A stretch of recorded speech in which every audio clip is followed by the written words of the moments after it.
আপনারও যদি রোজা রেখে গরমের মধ্যে বাইক রাইড করতে হয় তাহলে এই ভিডিওটা আপনার জন্য। রোজা নিয়ে কথা বলতে হইলে ফার্স্টেই আসবে হাইড্রেশন। আপনাকে হাইড্রেশনটা অবশ্যই মেনটেন করতে হবে। সেহরিতে একদম ভাত খেয়ে ভরায় ফেললেই হবে না, সলিড খাবারের চেয়ে আপনাকে পানিটা বেশি খাইতে হবে। এরপর যেটা হচ্ছে যে অতিরিক্ত অ্যাগ্রেসিভলি রাইড করবেন না।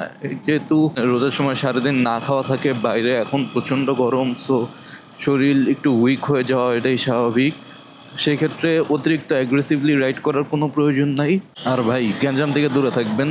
কোনো মানে বাইক চালাতে গেলে এরকম হয়, অনেকের রাস্তায় ভুল চলাফেরা করে, অনেকের সাথে ঝগড়াঝাটি চিল্লা রাস্তায় হয় প্রায় সময়। এই জিনিসটা টোটালি অ্যাভয়েড করবেন।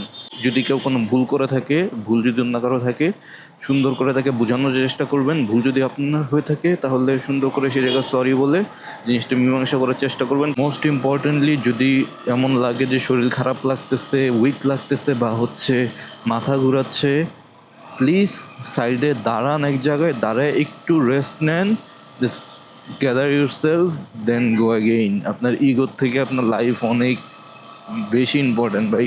সবাই সাবধানে রাইড করবেন, নিজের টেক কেয়ার করবেন, ট্রাই করবেন অন্যদের উপকার করার জন্য। অ্যান্ড ওয়ান্স এগেইন রমজানুল মোবারক। সবাই ভালো থাকবেন। আসসালামু আলাইকুম।